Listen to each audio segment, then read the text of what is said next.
E aí, pessoal, boa noite. Estão todos bem? Vamos entrando aqui. Pessoal, aqui estou eu de novo, me aventurando nas lives, tentando trazer algum conteúdo bacana nesse momento para todos nós. E juntamente com os meus amigos, meus sócios da ProEsport, a gente vem aí buscando conteúdos que possam agregar, né? E tivemos a oportunidade de fazer lives com o Zico, com o Bernardinho, com o Gustavo da Sambatec, com o Dr. Renato Lucas, Dr. Guilherme Cortes, e pessoas que são referências nas suas áreas, né?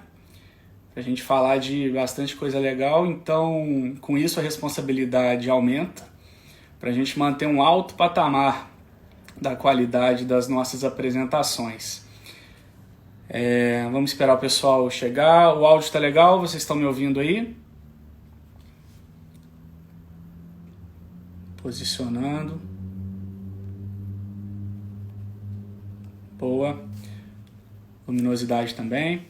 Pessoal, bom, eu sou Hélio Fadel, psiquiatra, atuo em Juiz de Fora e no Rio. Sou membro da Sociedade Internacional de Psiquiatria do Esporte, coautor do livro Psiquiatria do Esporte, do livro Em Forma de Caixinha, Coaching Esportivo. E hoje recebendo aqui um convidado, uma pessoa que eu tenho uma admiração tremenda pelo profissional que é, pelo ser humano que é, a trajetória que ele tem na medicina. Não é psiquiatra, mas ainda assim é uma referência para mim. Já assisti muitas palestras dele, que é o nosso querido Dr. Márcio Tanuri. Então deixa eu ver se ele já está aqui. Vamos lá. Achei.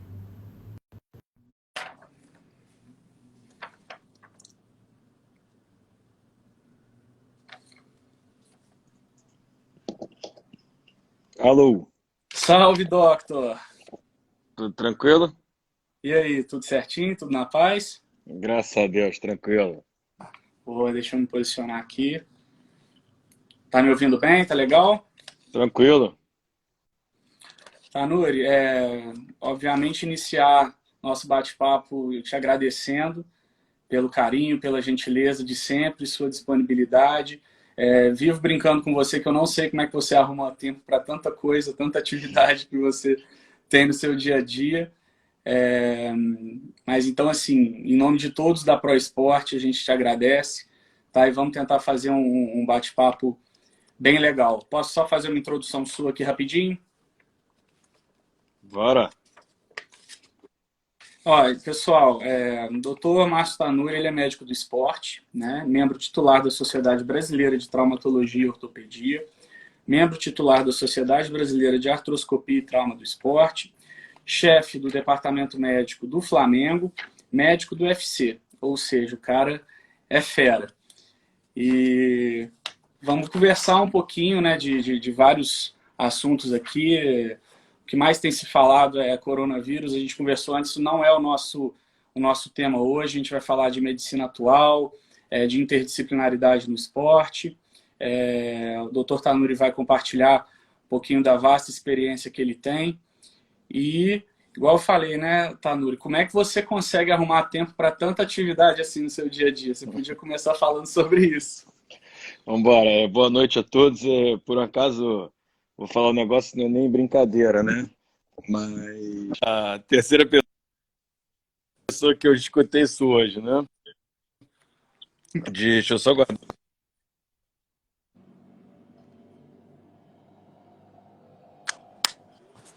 Estão me ouvindo bem aí? Aqui tá certinho. Tá me ouvindo? Show, aqui tá ótimo.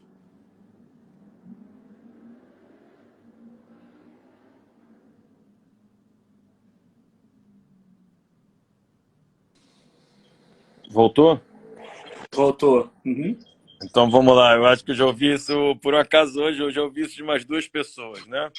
É, realmente é complicado, né? Eu acho que todo sucesso tem um preço, né? Então as pessoas às vezes tendem a ver ali o sucesso, né? E o que eles veem, na verdade, é só a ponta de um iceberg. Então, não tenha dúvida disso nunca, né? Quando vocês verem uma pessoa de sucesso que vocês se espelham, não tem a menor dúvida do preço ali que essa pessoa tem que pagar por isso, né? Tem muita coisa por trás que a gente não vê. E eu não falo isso em tom ali de murmúrio ou de lamento, não, porque eu gosto disso. Eu acho que faz parte um pouco do meu combustível, né? Então a gente reclama, mas no fundo eu sou um cara que, vamos dizer, eu não sou workaholic, viciado em trabalho, né? Mas sou um cara que hiperativo, vamos dizer, inquieto, que gosto de produzir, que gosto ali de estar sempre ali à frente ali do tempo. Então, assim, acaba que a gente vai assumindo responsabilidades e cada vez maiores, e toda responsabilidade, enfim, você é responsável, né, pelas consequências das suas escolhas, o que te traz um peso muito grande, mas chega num momento da tua vida que é difícil você voltar atrás, né? Vou fazer uma analogia ali tosca, né? De algumas que eu faço para o nosso dia a dia, mas é igual eu falo ali do traficante. Chega no,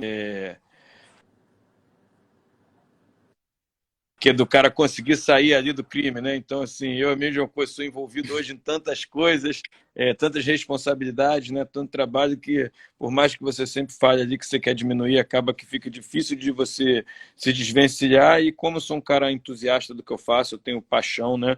Eu acho que eu tenho uma carreira, né? Não só uma profissão, que eu acho que são coisas muito diferentes.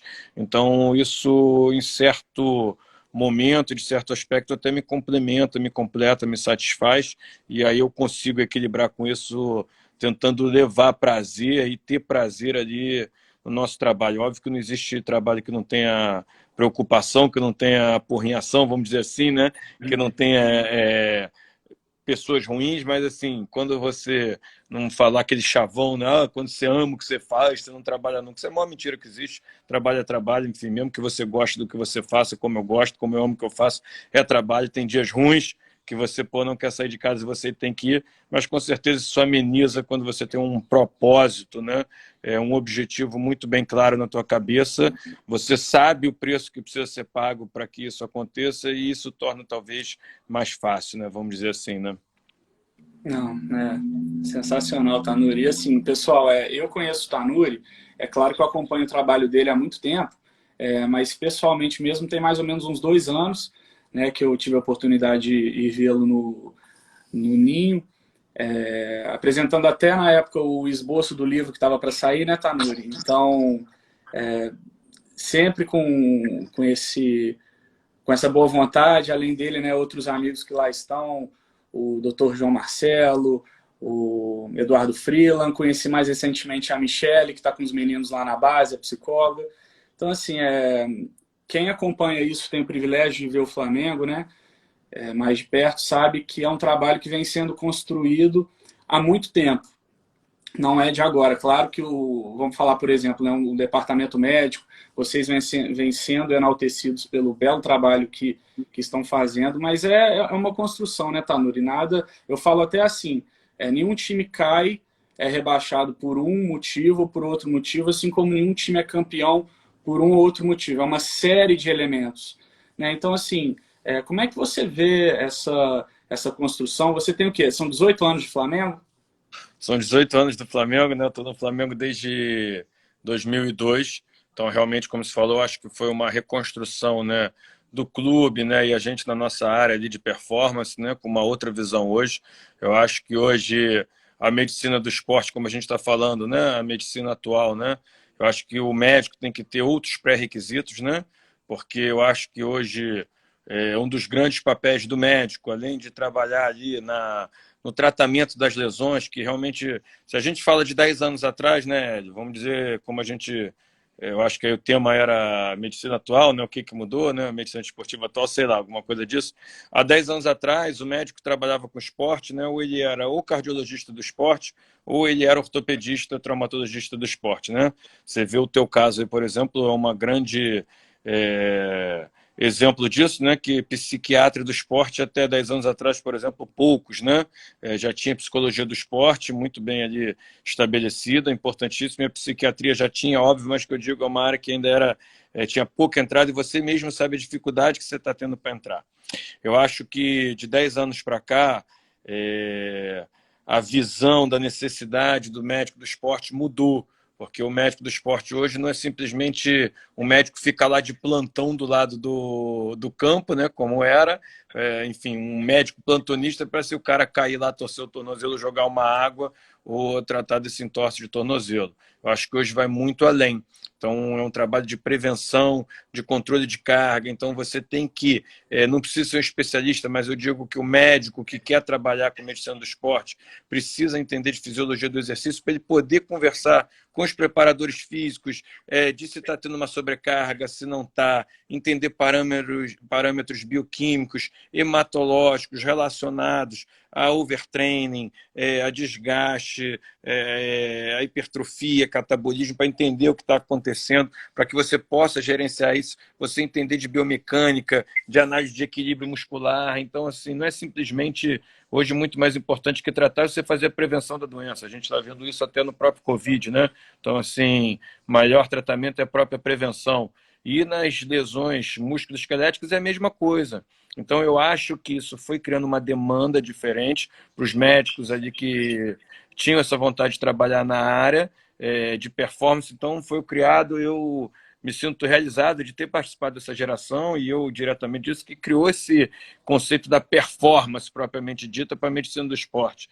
Não simplesmente ser um traumatologista do esporte que tem a tua função e é importantíssimo, é óbvio, né? Porque a gente tem que tratar as lesões causadas ali, ocorridas no esporte, mas essa questão da performance, da melhora de tudo isso de maneira preventiva, e eu acho que assim ganhou uma importância, uma notoriedade muito grande, porque foi visto que as pessoas que tinham esse tipo de acompanhamento, principalmente transdisciplinar, onde as áreas atuavam de forma conjunta, eu acho que isso é muito importante, por isso que é importante que o médico tenha esse outro entendimento, porque como é que ele vai discutir, por exemplo, com nutricionista, se não entende nutrição do esporte?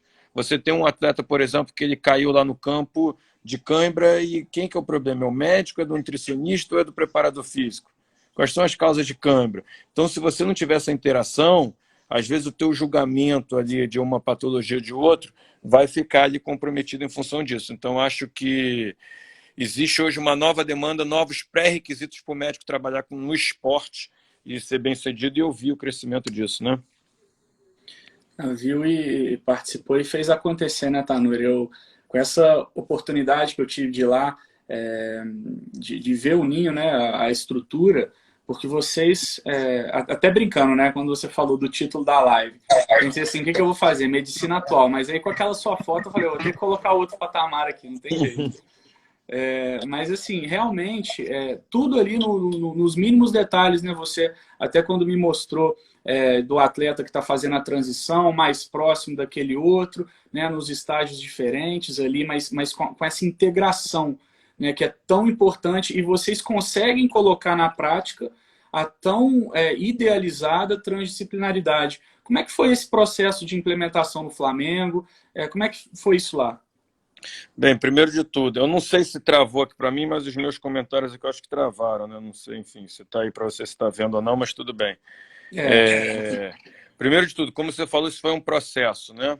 E eu sempre falo que é muito mais difícil a gente desconstruir do que construir, né? Então, primeiro, quando a gente pensou nisso, né, o clube deu todo o suporte ali, quando eu apresentei esse projeto, a construção até do CT lá, a gente participou, porque não é só uma questão arquitetônica, é uma questão funcional, como se falou, então toda a obra foi ali moldada, né? para que um conceito fosse ali praticado, né, que a gente já vinha fazendo, e isso foi um processo de educação continuada, que a gente começou em 2016, né, no fim de 2015 para 2016, a gente até contratou uma empresa, a Exos, para dar uma consultoria, teve um período com a gente no Flamengo, onde a gente começou a interagir entre as áreas, foi muito difícil porque eu tive que quebrar alguns conceitos, né, que algumas pessoas há mais tempo, mais antigas, tinham, vamos dizer assim, um pré-conceito, e isso é difícil, né, porque sempre que a gente traz um novo e a pessoa sai da tua zona de conforto, isso é doloroso para a pessoa, isso é trabalhoso, eu sei disso, então tem pessoas que se sentem ali, por exemplo, instigadas como eu, de sair da tua zona de conforto, de estar sendo ali desafiado, né? Então, assim, eu gosto, tem outras pessoas que não gostam disso, tem uma aversão a isso, assim, tem uma dificuldade muito grande.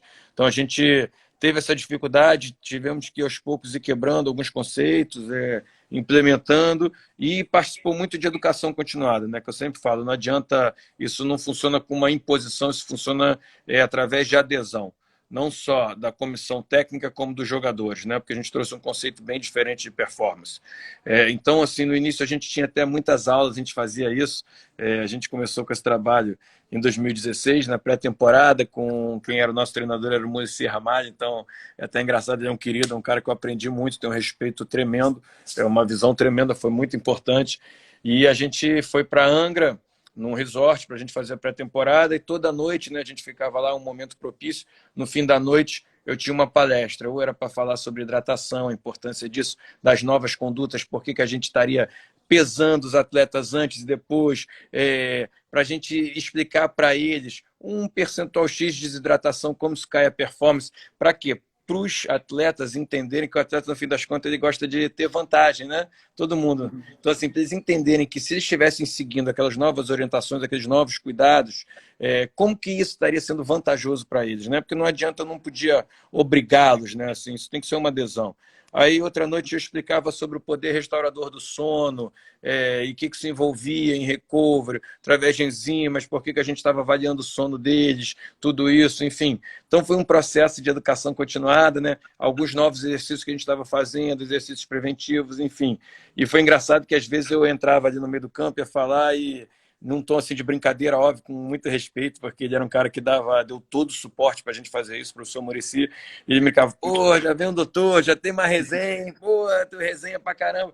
Porque realmente, e ele foi uma pessoa que assinou embaixo em tudo, foi muito importante, acreditou em tudo, assim, um cara cabeça, pô, e ele brincava, né? Então, como isso é importante, a gente levou, explicou, não foi uma coisa imposta, e os atletas foram aderindo, vendo vantagem, os outros vendo que quem tinha uma adesão maior estava obtendo mais vantagem, criando perfil, até que hoje a gente tem ali um grupo muito bom de atletas mesmo. Normalmente eu digo que existe uma diferença muito grande entre jogador e atleta, né? Jogador todos são, atleta poucos, e a gente tem assim um grupo muito bom nesse quesito ali, profissionalismo, enfim, tudo isso que envolve ali são realmente, fomos ali construindo isso durante o tempo, e hoje todas as rotinas são feitas de maneira muito simples ali, enfim, eles até sentem essa necessidade de quando isso não tem, e os atletas que vêm de outros clubes, porventura para o Flamengo, ficam surpresos ali, ali com os sistemas e os processos que a gente tem, e assim, a adesão hoje é muito fácil, né? Mas não foi fácil, tanto de atletas como de comissão técnica, né? Até da comissão, perdão, interromper ele. Me lembro como se fosse hoje, terminava o treino, né? Eu dava aula sobre o que a gente, tipos de treinamento funcional, avaliação funcional, e muitos não queriam ficar lá, né? Não tinham esse rotina de estar full time no clube, né? De estar ficando após o treinamento e ficavam de cara amarrada. Então, assim, foi muito difícil para a gente ter o que a gente tem hoje. Então, como você falou, é o preço que foi pago altíssimo, né? Muito trabalho fora nos bastidores para implementar isso para estar o que está hoje. Não é uma coisa que acontece assim da noite para o dia. Fala, eu quero mudar agora e a partir de amanhã eu quero implementar essa metodologia no futebol. Não é assim que funciona, é muito difícil. Duvido que alguém consiga isso dessa forma, né? Muito legal esse relato. Você falando do Muricy, eu até ouvi, aí eu vou puxar um pouquinho para o lado da saúde mental, né? Ele estava no Bem Amigos recentemente, e aí é um assunto, né, muito importante, a questão do mental no futebol, nos esportes, e ele falando que ele é um cara que apoia a psicologia do esporte, mas que existe toda uma dificuldade, né, de acesso entre o profissional e o atleta, seja pelo preconceito em relação às condições mentais, né? O psicólogo, ele ainda falou assim, o psicólogo fica às vezes na salinha dele, mas o atleta ele não vai lá, então tem que ter um jeito, né? E isso eu cheguei a compartilhar com você, lá nos Estados Unidos, a psiquiatria do esporte muito atuante, é um modelo que eu busco implementar, que é o In Loco, né? Justamente para tentar ir quebrando isso, que é um processo longo, difícil, né? E você falar do Muricy, né? Alguém que poucas pessoas, quem está hoje vendo o sucesso do Flamengo, não teria esse entendimento que ele participou, que te deu essa moral, assim, né, que foi importante para o processo do Flamengo. Com Mas certeza, acho que pode continuar aí. não, era concluindo mesmo o seu raciocínio, e a gente está falando muito de prevenção, né, de uma medicina sistêmica, que é algo que você pratica, né, com muita competência. E assim, tem um termo que está muito banalizado hoje em dia, que é a medicina integrativa. Né? Todo mundo hoje é medicina integrativa aqui, né, dali, e ninguém sabe muito o que é isso e já vai colocando. Então, queria até te ouvir, as pessoas terem a oportunidade de entender o que é de fato uma medicina integrativa, esse olhar sistêmico Uhum. de cuidar da saúde e não tratar a doença. Vamos lá. Infelizmente, né, aqui no Brasil tem algumas coisas, né?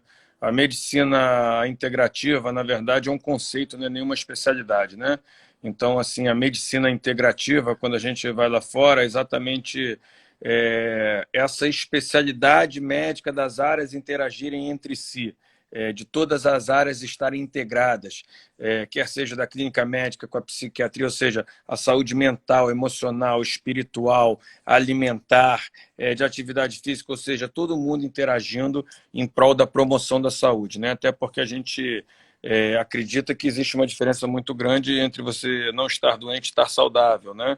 Então, assim, isso visa o quê? A melhora do teu organismo, né, de todas as tuas funções como um todo, né? Então, assim, no momento que a gente está com uma pandemia, então, assim, do teu sistema imune, mas não só isso, teu sistema energético, enfim, do teu equilíbrio hormonal, do teu humor, do teu controle do cortisol, enfim. Então, a gente sabe que hoje isso te gera, né, uma doença, né? E hoje isso é doentio, né? O nosso cérebro, por exemplo, apesar de ter esse tamaninho, né, ele consome em torno de 20% da nossa energia diária no nosso corpo, né? As pessoas entendem isso. Então, pessoas que têm síndrome do pensamento acelerado tendem a ter uma fadiga crônica, então um efeito físico, né? Cada vez mais isso tem acontecido, né? E eu digo que da mesma maneira que a gente, no treinamento músculo, a gente precisa treinar, fazer o recovery, né, vamos dizer assim, né? E aí depois você dá uma outra sessão, fazer um controle. Ou a função cerebral é a mesma coisa. Então, tem pessoas que hoje em dia ninguém se esquece, lembra disso do recovery, que seria ali uma meditação, um mindfulness, qualquer coisa, enfim, momentos que realmente você apaga, em que você desliga, para que você consiga dar um recovery, porque é uma célula que está trabalhando ali a todo vapor, ali, sem parar. E hoje a gente tem tido esses problemas, enfim, cada vez mais. Eu acho que a medicina integrativa pensa um pouco nisso também, com saúde, bem-estar, prevenção, qualidade de vida, promoção de saúde, que nada mais é do que os nossos passados ali nos incentivavam a fazer, que é a prevenção através de práticas ali, de estratégias de promoção de saúde e de melhora da qualidade de vida.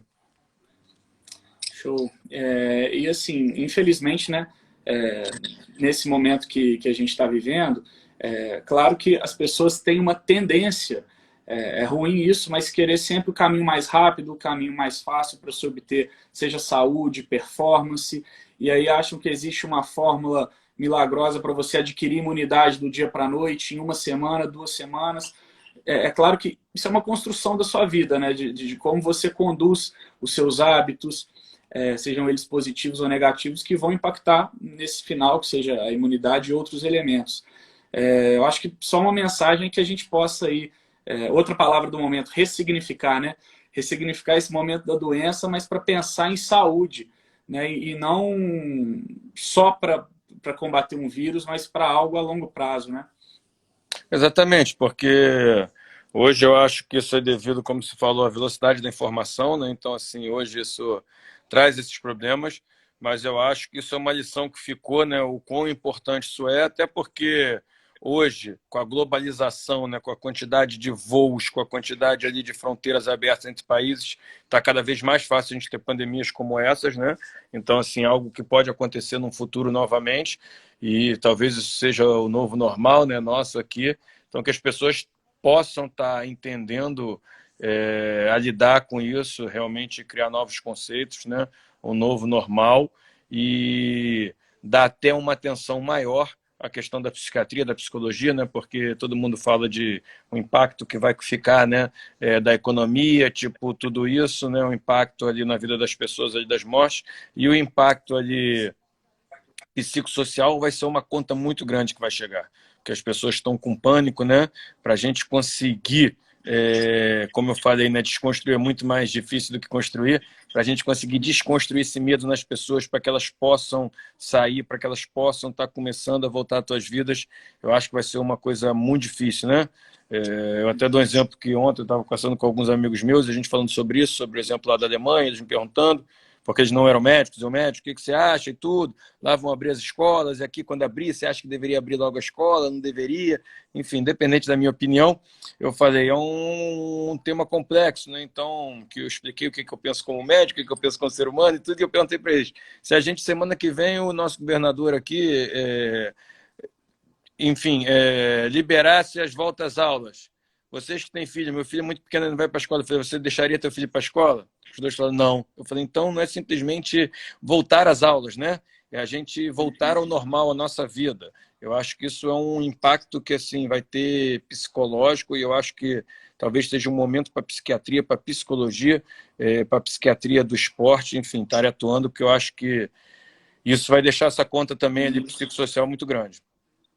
Sim, e até puxando esse gancho, né, Tanuri, eu queria saber de você o que como é que foi isso, né, você ter que reorganizar ali como chefe do departamento médico do Flamengo, né, o treino dos atletas, a alimentação, como é que foi isso aí para vocês, né, lá do Flamengo?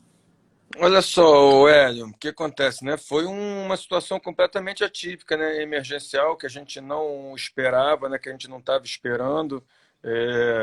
Não julgo nem, normalmente eu digo assim que uma emergência só é uma emergência quando você não está preparado para ela, né? Que quando você está preparado, deixa de ser uma emergência e vira uma rotina, né? Então, às vezes a gente chega ali, vê alguém infartando como médico, né? O cara precisando, e aí fala uma emergência. Se tiver a pessoa preparada ali, apta ali, a lidar com essa situação, já não é uma emergência, é uma rotina, porque ela vai saber o passo a passo, enfim.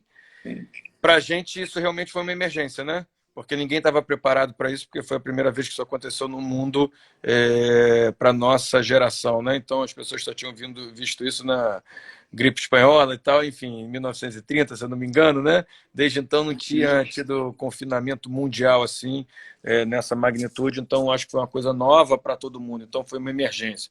Então, o que a gente fez foi se adaptar à realidade, né, que tem mudado a cada dia, tentar criar ali, enfim, estratégias para lidar com isso, para tentar minimizar ao máximo, né, o efeito deletério que isso está acarretando, que é óbvio que acarreta, né, de destreinamento, enfim, de tudo isso, até de ansiedade. E aí a gente criou algumas estratégias, montamos ali na casa de todos os atletas que não tinham, alguns já tinham, um espaço, uma mini academia, estamos controlando ali eles ali diariamente, através do aplicativo, a gente manda as séries ali semanais e está sempre falando com eles, esperando que a coisa volte à normalidade o mais breve possível. Mas é óbvio que não tem como eu treinar um atleta profissional de performance em casa, até como uma outra pessoa que a gente fala, se condicione, você pode fazer flexão, bota uma barra ali, naquelas barras que tu bota ali na tua porta, tu faz ali hoje em dia muita coisa com borracha, eu acho que eu mesmo, para mim é o suficiente, eu consigo. Agora, para um atleta de alta performance profissional, realmente eles têm uma demanda diferente de uma pessoa comum ao realizar esporte, né? Uhum. Sim, e você falou aí, né, da questão da psicologia, da psiquiatria. Vou até compartilhar com você, deixa eu pegar aqui minha colinha. Um estudo saiu semana passada sobre isso, né, da questão da saúde mental dos atletas de futebol. Foi um estudo feito pelo FIFPRO, Federação Internacional dos Jogadores Profissionais de Futebol. Foi um período de um mês, né, de 22 de março a 14 de abril. Eles avaliaram 1.602 atletas, 1.600 atletas, tanto do futebol masculino como feminino. Né? E aí foi até em apoio com o Hospital Universitário de Amsterdã. Países como Inglaterra, França, Suíça, África do Sul, Estados Unidos, o que eles viram? Né? Em relação a sintomas de depressão, não estou falando de diagnóstico, né? É importante a gente dizer isso, não são diagnósticos, sintomas. que 22% dos jogadores, dos atletas homens, estavam já com sintomas de depressão e 13% das jogadoras, as atletas femininas, com sintomas depressivos.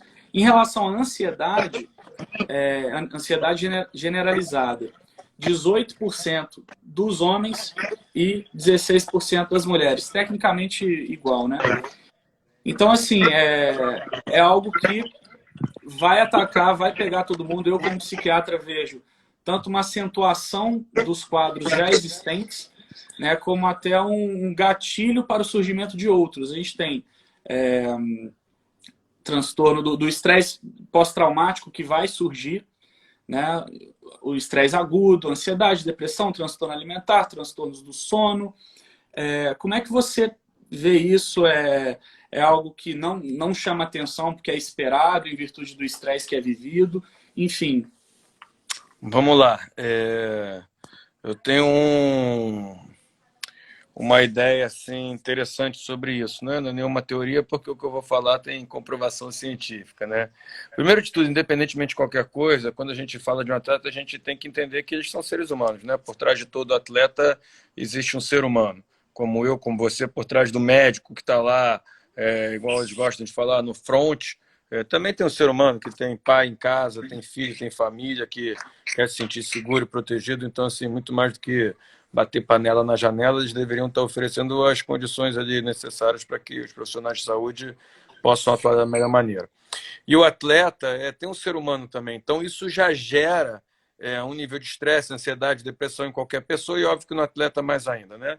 Mas eu acho que tem uma coisa também associada a isso, em relação ao atleta especificamente, que a gente sabe que os atletas de alta performance tendem a ter, vamos dizer assim, né, uma dependência por endorfina, por noradrenalina, por esses neurotransmissores que o esporte de alta intensidade gera. Talvez por isso que eles têm tanto sucesso, né? Você vê que tem ali atletas que são viciados em treinamento, a gente termina o treinamento e quer fazer outra sessão acelerada, ao inverso, a gente tem que brigar com eles para treinar menos, né?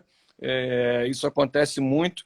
Então, assim, eu acho que essa falta da rotina para eles talvez sejam pessoas que sejam mais suscetíveis a esses neurotransmissores, que por isso tem mais prazer na prática de atividade física, por isso que o inverso também é verdadeiro, você como psiquiatra sabe disso, por isso que tem pessoas menos sensíveis a esses neurotransmissores ali liberados pela atividade física, tem menos prazer, tem menos adesão, é mais difícil, enfim, porque não é uma coisa tão prazerosa que gatilha esse centro da recompensa ali para essa pessoa, é muito mais para umas do que para outras, né? Então eu acho que ainda tem esse diferencial ali em relação aos atletas ali que sentem mais também por causa disso.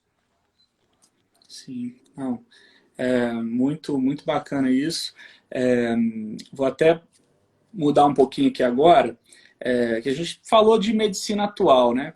Até brinquei com você mandando uma mensagem ontem, né? Que eu vejo a medicina, claro que ela está evoluindo, mudando, né? Antigamente a gente tinha aquela imagem do médico com a maletinha, com esteto, né? Que ia na casa das pessoas. Aí depois passou a ser um consultório convencional, né? E aí, posteriormente, as clínicas multidisciplinares. Agora a gente está vendo aí telemedicina, né? E com isso, o próprio perfil do médico também muda, né? Então, como você se coloca no mercado, o desafio enorme, né, que é polêmico isso do médico vender saúde, ofertar saúde, né? Então, como é que você vê isso também, essa mudança ao longo do tempo? Olha só, Hélio, eu acho o seguinte, medicina, a gente lida com ciência, né? E ciência está em eterno ali aprendizado, desenvolvimento de coisas novas, né? Eu vou fazer uma analogia, né? Que não adianta a gente tratar a medicina hoje como se tratava há 20 anos atrás, porque os problemas de hoje são diferentes. Então, a gente está com um caso aqui, exemplo disso, isso nunca houve. Por que a gente está tendo essa dificuldade? Porque a gente não sabia lidar com esse tipo de situação, que é algo novo para a gente, e que, assim, há 30 anos atrás, há 20 anos atrás, era inimaginável. duvido que algum médico há 20, 30 anos atrás falaria que a gente estaria passando por isso, ou naquele momento, algo assim. Isso já é uma coisa que vai ser mudada daqui para frente. Então, por exemplo, tenho certeza que as diretrizes, por exemplo, em relação a cuidados com vírus, com transmissões virais, vão ser outras, o entendimento vai ser outro, talvez as drogas vão ser outras, e tudo isso devido à ciência, né? Então, acho que, assim, quando fala tem que tratar de uma maneira diferente, é óbvio, porque as doenças são diferentes. Como eu falei ontem numa live que você até participou, né? Então, por exemplo, há 10 anos atrás, a maior causa ali de afastamento do trabalho eram doenças ali, cardiopatias, né? Hipertensão, pico hipertensivo, infarto. Hoje são psicossociais, ansiedade, depressão. Então, você vê que, assim, mudaram as doenças. O estilo de vida foi mudado, então, assim, os tratamentos têm que ser mudados também. E hoje, o médico, eu sempre digo que... Qual é o conceito que é diferente? Que hoje é a velocidade de informação muito grande e a informação universal. Então, quem detém informação detém o poder. Há um tempo atrás, os médicos detinham a informação. Então, eles tinham esse poder, essa autoridade em função do paciente. Hoje mudou, porque a informação é universal. A mesma informação que eu tenho, o meu paciente também tem acesso. Então, o que você tem que ser o grande diferencial? A tua formação. E hoje eu vejo isso, o inverso, uma piora, porque eu acho que hoje os médicos têm muita informação, são muito bem informados, mas alguns mal formados. A gente, há um tempo atrás, tinha médicos bem formados que talvez hoje esteja faltando informação. Talvez pararam um pouco no tempo, mas tiveram boa formação. Eu acho que talvez isso é um perigo dos dias de hoje que eu tenho esse medo. Mas a gente tem que entender isso. Então, que a informação que a gente tem acesso, o paciente também tem. É em tempo real. Então, a gente tem que aprender a lidar isso, por exemplo, do paciente chegar no nosso consultório nos questionando sobre um possível tratamento diferente do que a gente prescreveu, porque ele viu na internet que talvez esse, no caso dele, fosse melhor. E a gente não tem que entender isso, por exemplo, o médico como uma afronta do paciente, como eu vejo com alguns médicos, com essa impessoalidade, né? E você tem que mostrar o inverso, você tem que mostrar a formação de entender que você conhece esse tratamento e você ter autoridade para convencer o teu paciente que por que você está prescrevendo o outro, quais são os benefícios em função daquele outro, mas saber que esse tipo de troca hoje é normal. E eu não julgo isso porque eu acho que o paciente é um dever dele se inteirar sabendo que a internet, você tem que filtrar, tem notícias ali boas de informação, não digo notícia de informação boa, informação ruim, mas a função é isso mesmo. Então, se o médico, se um paciente se enche de informação e vai num médico, eu acho que esse é o conceito correto, porque você vê que ele se informou e agora ele vai numa pessoa que tenha autoridade, legitimidade no assunto, para ver de todas aquelas informações, ou seja, ele sabe quais são as possíveis causas, os possíveis tratamentos, e ele quer de alguma pessoa que tenha um know-how, a expertise, para, diante de tanta informação, direcionar ela, ou seja, então é um gerente, um gestor de saúde, qual que é melhor daquelas opções e informações para o caso daquela pessoa específica. Então, eu não vejo isso como uma afronta, eu vejo isso como um respeito, me sinto lisonjeado de ter tanta informação e pacientes chegarem até mim com essa informação e me questionarem e discutir isso comigo. Então, a gente tem que entender isso, né? E eu acho que hoje ali você vende um serviço que as pessoas confundem isso médico, né? Do que é ético e do que é antiético, mas assim, qualquer empresa, né? Não adianta você ter um ótimo produto, se você não vender, a tua empresa vai falir, isso é um fato. Então, a gente tem que entender o quê? Primeiro, qual que é o teu nicho de atendimento, né? Qual que é o teu público, quem é teu público, qual que é a linguagem. E eu acho que, assim, quando você tem legitimidade no que você fala, fica tudo mais fácil, enfim, com autoridade, não tem mistério, mas a realidade nova é essa, e eu acho isso ótimo. Eu acho isso ótimo, eu acho esse confrontamento ótimo quando eu tenho do paciente. Eu gosto disso, isso mostra, por exemplo, que é um paciente que tende a ter uma adesão maior desde que eu consiga convencer ele.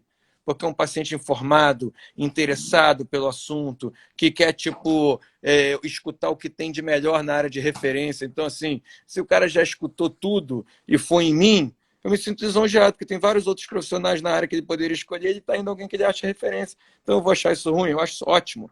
E as pessoas têm que entender isso. E esse canal de comunicação, assim, eu acho que tem mudado, né? Como você falou, agora começou o cara indo na casa, depois consultório, clínicas multidisciplinares. Talvez a telemedicina vire uma realidade, né? Eu não sei, eu acho que tem pouco tempo, não sei como vai ser, não sei se adapta em tudo quanto é especialidade, eu creio que não, mas é uma outra ferramenta que está chegando, mais uma mudança.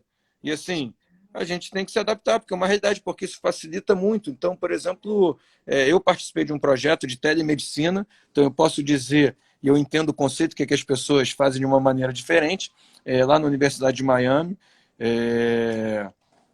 com um pesquisador, isso há uns 10 anos atrás, que eles estavam desenvolvendo, eu entendi, ele criou o conceito de telemedicina, hoje em dia a gente tem FaceTime, tem tudo isso, mas há mais de 10 anos atrás não tinha. Então, como é que era? Era um robozinho e tinha um tablet, e eu conseguia controlar o robô através do tablet, o robô andava em outro hospital, e por que eles fizeram a telemedicina? Então, como em tudo, né? Na guerra se descobre muita coisa, né? Um ótimo laboratório. Infelizmente, a guerra é péssima, mas como laboratório para medicina é um ótimo laboratório. A gente sabe disso. Muitas vacinas, muitos tratamentos com antibiótico, muitas técnicas cirúrgicas foram descobertas na guerra. E a telemedicina, qual era o conceito? Porque eu não consigo ter o especialista no front, na guerra. Então, isso foi nos Estados Unidos, na Universidade de Miami, que eu entendi, faz todo sentido. Então, foi o que ele me explicou. Ele falou, eu tenho um robozinho que a pessoa daqui chega até o leito, chega na cirurgia, e eu não preciso ter um cirurgião vascular lá no hospital de campanha, no meio da guerra, que é um especialista que é caro, tem poucos, eu não consigo, mas eu consigo ter um cirurgião geral operando e ter... Então, assim, a telemedicina não era para fazer consulta, como as pessoas estão dando. E ter um cirurgião vascular num hospital aqui nos Estados Unidos, orientando a essa artéria tal, clampei essa artéria, e um cirurgião geral escutando ele, e ele conseguindo com robozinhos melhores ângulos ali, tipo da vista cirúrgica, e pô, eu vi que realmente era uma coisa muito inteligente, que poupava ali profissionais, dinheiro, talvez fosse bom agora, por exemplo, imagina numa dessas, como a gente está tendo ali problemas de demanda médica, ter um cara ali especialista em UTI, com um médico, estou vendo médicos ali recém-formados, indo para o front, que nunca entubaram ninguém, enfim, isso é um perigo, eu acho ali muito grande. Eu poderia ter um especialista vendo on time me ajudando, por exemplo, como isso seria legal, imagina, com um robozinho falando contigo, você não precisa ver a imagem, ele que está vendo o que você está vendo e está te dizendo. Então, essa que era a verdadeira telemedicina, foi feito para ser usada em guerra, para que especialistas não precisassem estar no front, porque você não tem esse número de profissionais e é caro. Então, assim, médicos generalistas que conseguiam ali maior parte das lesões, então poderia ter um cirurgião ortopédico e ter um problema de cirurgia geral, um cara dando um suporte, então foi para isso, né? Mas eu acho que nos dias de hoje é uma ferramenta que talvez seja muito importante para consultas médicas, sim. Isso permite, por exemplo, você estar em casa e eu atender um paciente lá de Manaus que queira, porventura, um dia ter uma consulta comigo, enfim, se encurta caminhos. Então, acho que não só em momentos como esse, mas eu acho que uma nova realidade, então a telemedicina não foi feita para consulta, né? Foi feita para outro tipo, assim, para o médico ajudar médico. Não era para médico falar com o paciente. E aí, enfim, mas eu acho que essa nova realidade hoje, eu acho interessante. Eu acho que é um futuro, enfim, não sei como vai ser, mas só para a gente exemplificar como tem mudado a medicina, né? Nossa, muito legal esse compartilhamento aí de informações, né? E queria agora te perguntar um pouquinho de UFC, tá, Nuri? Como é que foi, como é que é assim para você, né, a sua trajetória? Claro, não dá até para comparar com o futebol. Cada esporte tem um tipo de demanda, né, sobre o atleta, sobre aqueles que estão cuidando dos atletas. Mas como é que é para você esse desafio?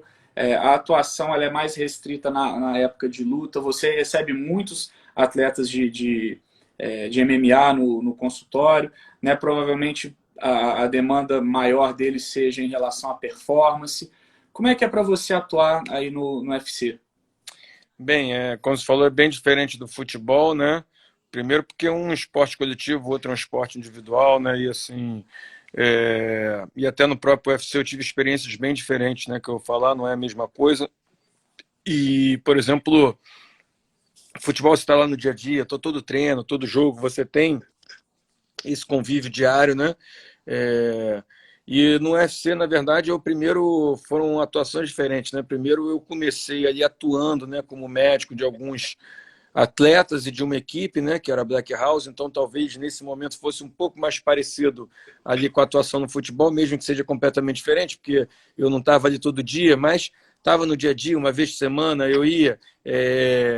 Então, no camp, né, próximo da luta, eu estava mais ali presente. Então, pelo menos ali, dia sim, dia não, a cada 3 dias, ou quando ali tinha uma situação mais específica, eu ia nas lutas, a gente fazia esse acompanhamento de performance, né, de perda de peso, tudo isso para melhorar, enfim, controle de carga, tudo isso. De 2013, ou de 2014, se eu não me engano, ou de 2015, eu fui contratado pelo UFC, eu acho que foi em 2015, né? Então, antes eu trabalhava com os atletas muito antes de vir o UFC, né? Desde 2004, 2005, a gente abriu a Black House em 2005, né? Então, há 15 anos atrás. O primeiro UFC, na verdade, foi em 2011 no Brasil, né? Eu já atuei como médico ali da Comissão Atlética do UFC, mas eu comecei trabalhando com os atletas. E aí eu estava mais nesse dia a dia. E aí, no início, eu estava com o médico ali da Comissão Atlética, fazendo UFC, com os atletas nesse início ali da... E aí a coisa foi crescendo e eu tive que fazer uma escolha. E quando eu fui ali ser o médico do UFC aqui na América Latina, né? Eu tive que abrir mão de tratar qualquer atleta, de ter esse acompanhamento ali como médico pessoal da equipe de atleta, enfim. Então a gente já não fazia mais. Então hoje meu trabalho no UFC é completamente diferente, né? É normativo, né? A gente trabalha nas regras, a gente monta a equipe médica de todos os eventos, eu acompanho todos os pós-lutas, né? As intercorrências ali dos atletas do UFC brasileiros aqui no Brasil. Então, se alguém está treinando, se machuca, precisa de uma cirurgia, eu vou ter que provavelmente ver esse atleta, ou ver se é uma coisa cirúrgica, ou se não é, ter essa interface, mas não vivo mais esse dia a dia hoje, assim, é muito mais ali nos eventos e nessas questões ali, um pouco antes e um pouco depois do evento, ou seja, os problemas relacionados aos que vão participar daquele evento, durante o evento, e as complicações que tivemos no evento para a gente solucionar depois, né? Então, assim, está mais concentrado aí nos eventos e essas questões pontuais que acontecem e que eu sou referência, sou o médico do UFC aqui, então se alguém se machucar durante um camp, um treinamento, ou lutar fora, por exemplo, e volta para o Brasil e tem que fazer o resto do acompanhamento médico aqui no Brasil, eu vou fazer esse acompanhamento. Então, hoje funciona mais ou menos assim, né? Show, show de bola, tá, Nuri? E assim, a gente falando de atleta de alto rendimento, a questão da pressão em cima desses atletas, né? Viver do esporte é muito mais difícil do que imaginam. Aí vale tanto pro atleta do MMA como do futebol. Acho que até mais no futebol. Aí é uma pergunta que poucas pessoas talvez se colocam no seu lugar. Claro que o atleta tem a pressão natural. Imagina o que é para a turma do Flamengo entrar aí na Libertadores e por aí vai, né? Mas como que é para você a responsabilidade de lidar com essa turma? E aí eu vou até pegar duas imagens que eu falei com o João, que ficaram assim impressas na minha mente. Pareceu uma replay da outra. Que foi ele no lance do Diego, que ele saiu lá segurando a perna do Diego no jogo da Libertadores, e depois com o Bruno Henrique. Nos dois jogos foi o João que estava fazendo. Eu falei, meu Deus, pareceu déjà vu. E aí, assim, para você, né, isso é uma responsabilidade muito grande, né, o passe desses atletas, o que eles representam ali, continuar, não continuar. E aí muito foi exaltado sobre a velocidade, né, da recuperação deles. Enfim, como é que é para você, para o Márcio Tanuri, ficar ali na frente, né, e lidar com essa pressão também? Conta para mim. Vamos lá, vamos fazer um exercício aqui para vocês raciocinarem, né? Então, como falei, é uma pressão muito grande, né? Porque a gente lida no limite, né? Então, no futebol ali a gente participa, né? Mas não entra, né? Então, normalmente eu digo que a vitória deles, a derrota é nossa, né? Então, vamos dar um exemplo ali, como você falou, né? O João ele gosta ali de emoções fortes, né? Tiveram outros casos graves ali também com o João, né? Então, vamos dar um exemplo aí só para vocês entenderem, né, o nível de responsabilidade, né? A gente sempre trabalha assim no limite, né? Então, assim, tudo ou nada, e a gente precisa disso, performance é assim, né? E a gente saber que, assim, você precisa ter coragem para assumir os riscos, né? Desde que os riscos sejam calculados e controlados, né? Isso é muito importante. E ter essa autoridade para você assumir as consequências das suas escolhas, porque o futebol você tem que fazer escolhas, não só o futebol, o esporte, né? Imagina você no UFC ali ter que interromper uma luta que envolve aposta, envolve um título, envolve cinturão, numa fração de segundos por um lance que na TV estão vendo 10 vezes o replay em câmera lenta e você não conseguiu nem enxergar aquilo, né? Então, assim, é um nível de tomadas de decisão importantes em frações de segundo. Então, dar um exemplo prático, por exemplo, vamos dizer que, como todo mundo exaltou, foi ali muito bom, e realmente foi, muito acima da média, não digo nem o Diego, mas vamos dizer ali o caso da Arrascaeta, né, que a gente conseguiu colocar ele com 17 dias para jogar após uma cirurgia, uma artroscopia, com 18 dias, né? Menos de 3 semanas, um negócio assim, numa semifinal de Libertadores, que o clube não chegava a 40 anos, né? Então teve participação importante, fundamental. Imagina, por exemplo, e as pessoas reconheceram isso, esse feito, óbvio, pô, foi legal, reconhecimento. Imagina se o jogador, por exemplo, que é algo que poderia ter acontecido, pode acontecer, chegar e tivesse sentido a adesão, que realmente a gente acelerou, a gente trabalha ali sempre ali no limite, né? Óbvio que com segurança, mas a gente sabia que era uma possibilidade e o momento assim a gente resolveu assumir esse risco. E imagina se além disso, por exemplo, o time perde, a gente é desclassificado. Todo o mérito da derrota tipo ia ser na minha conta. Sim. Ainda por cima de ter não só perdido e eliminado o clube numa Libertadores, ainda ter perdido esse atleta por resto do campeonato. Então ainda ferrei o clube 2 vezes, numa decisão minha equivocada. Então, assim, o amor e o ódio habitam o mesmo corpo. Da mesma maneira que muitos torcedores me exaltaram se tivesse acontecido errado, o oposto, e óbvio que eu estava muito confiante de que ia ter um bom resultado, senão a gente teria feito, mas sabia que era uma possibilidade. Então, só para você ter uma noção disso, do nível de responsabilidade, né? A gente está criando agora o protocolo de volta aos treinamentos, né, com todo o cuidado médico, tudo, e uma pessoa falou para mim, pô, mas é uma responsabilidade muito grande, né? Imagina se acontece alguma coisa, se um jogador, você está criando tudo isso fora do clube, se contamina, e aí depois vai vir a responsabilidade para você. Eu falei, cara, não é o momento, se eu fosse você, eu não assumia essa responsabilidade.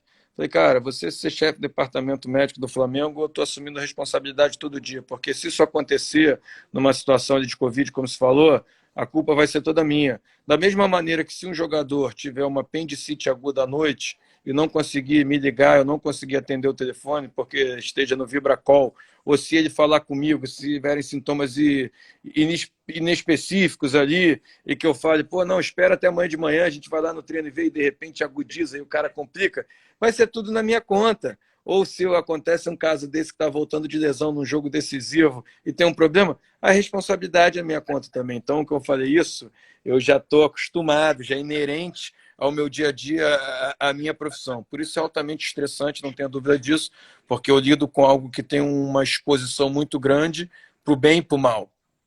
Então, assim, graças a Deus a gente está conseguindo que seja para o bem. Mas você fazer com que isso aconteça é um peso muito grande. Por quê, Hélio? Eu digo que todo dia, né? Porque eu trabalho em algo público, uma exposição tremenda, eu saio de casa sabendo que eu não posso errar, porque um erro ali pode ser fatal.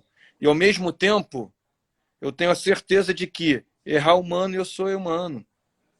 Eu vou errar. Então, isso é um peso muito grande, que as pessoas não têm noção do que é isso. Porque, assim, eu sei que eu vou errar, eu sou humano. Todo ser humano erra, é imperfeito. E você todo dia saber que você vai em casa e que tem um monte de gente torcendo e fazendo de tudo para você errar, ainda por cima tem isso, e que você não pode errar, porque se um erro teu assim é fatal, isso assim é um nível de responsabilidade, de estresse ali altíssimo também. Só quem vive, por isso que eu falei, só quem sabe ali a conta para entender o que é, como se falou, a responsabilidade disso aí, né? E legal você dizer isso, Tanuri. Eu lembro, na primeira vez que a gente encontrou lá no Ninho, foi uma das coisas que você me falou e ficou muito marcado isso para mim. Né? Que ali no Flamengo, o maior problema era errar. Né? Que você não pode, claro, o ser humano vai errar, mas essa cobrança é o dia inteiro, né? Não é, independentemente se você está num campeonato carioca, numa Libertadores, é todo dia. Então, isso é algo que as pessoas talvez não tenham uma visão, né, por trás ali, que não é só o atleta que está sob pressão, mas toda uma equipe, né, por trás daquilo, e quem está à frente da equipe, então, nem se fala. Né? E não só isso, Hélio. Quem quer trabalhar com isso tem que entender que não é tão simples, porque a gente trabalha com algo público, você perde ali o sigilo médico, né? Então, assim, você tem que aprender a lidar com isso, com a informação de como ela vai girar, porque é público, ao mesmo tempo tem que passar a informação, não posso expor os anseios ali do meu paciente, que eu até um paciente, e vaza-se coisas, você tem que saber falar com a imprensa, com diretoria, com o próprio ali jogador, tem que ter assim, muita habilidade no gerenciamento ali de pessoas e ter uma habilidade muito grande, assim, não é uma coisa completamente atípica. Então, normalmente eu brinco que tem coisas que eu faço no consultório que eu não faço no clube, e tem coisas que eu faço no clube que eu não faço no consultório. Apesar de eu ser o mesmo médico, a mesma pessoa, nos dois ambientes, porque são assim ambientes ali que completamente diferentes que vão ali me exigir uma conduta ali completamente diferente. Então, se eu fizer o mesmo tipo de cirurgia num paciente do consultório, eu não vou exigir isso dele, até porque ele não é um atleta. Ele não tem essa resposta, talvez, para me dar. O atleta já tem esse condicionamento, ele consegue parar a vida dele só tratar. Então, o cara que trabalha, ele vai tratar, mas ele vai para o emprego e depois trata. Como é que eu vou querer exigir isso do meu atleta, do meu paciente, que ele tem o mesmo tipo de operação? E nem o paciente. Às vezes o paciente fala, não, mas eu quero, será que eu volto igual o fulano voltou? Se eu tenho uma lesão dessa, vou voltar no mesmo tempo que o Diego? Eu falo, claro que não, pô. Então, assim, primeiro que o Diego é o Diego, um cara altamente ali, alta performance, exemplo de profissional. Então o cara se dedica só para isso, consegue ter os melhores tratamentos. Assim, a profissão dele é isso, tratar o dia inteiro 3, 4 vezes por dia, até porque ele tem essa necessidade, ele é cobrado por isso também, né? E ele tem esse anseio. Então, assim, não dá para a gente comparar, né? Então, assim, são coisas que a gente, como eu falei, da guerra, que é um laboratório, é a mesma coisa. O esporte de alta performance é como se fosse a Fórmula 1 para os carros de rua.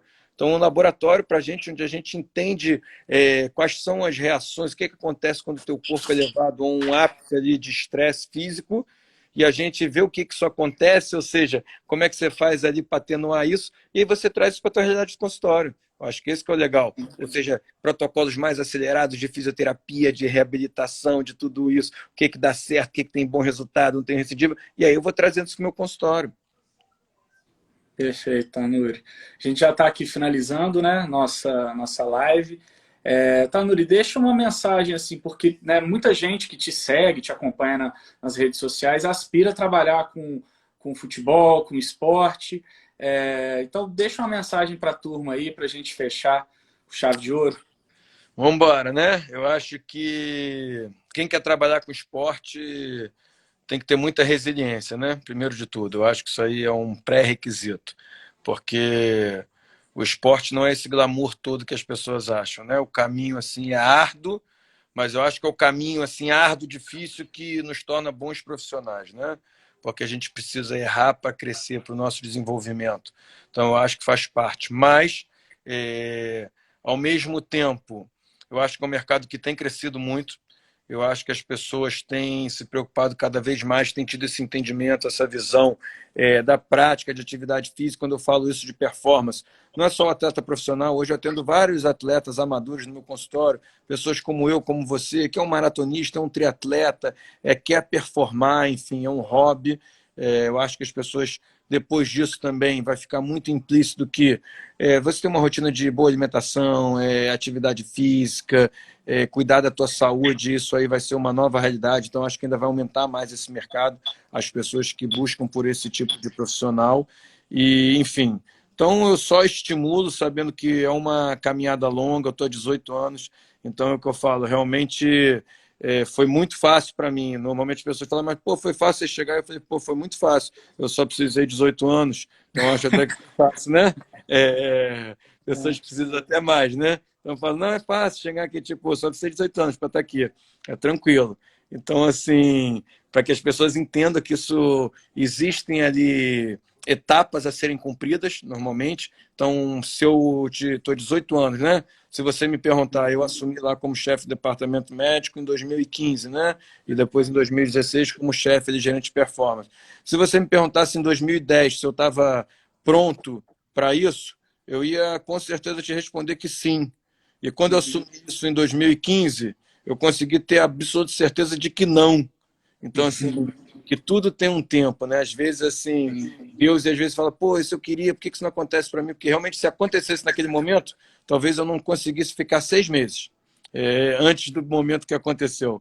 porque eu vejo hoje, eu tenho mais absoluta certeza que eu não estava preparado. Então, tem etapas que precisam ser cumpridas para que você chegue no teu objetivo final. Então, curta cada momento, cada etapa, que por mais que você não entenda aqui, lá na frente vai ter um sentido. Tanuri, poxa, faltando 15 segundos para acabar, só te agradeço, agradeço a todos. Não é à toa que você está em outro patamar, que Deus te mantenha aí e vamos seguindo em frente, beleza? Gratidão, amigo, de coração. Amém. Boa noite a todos aí. Abraço.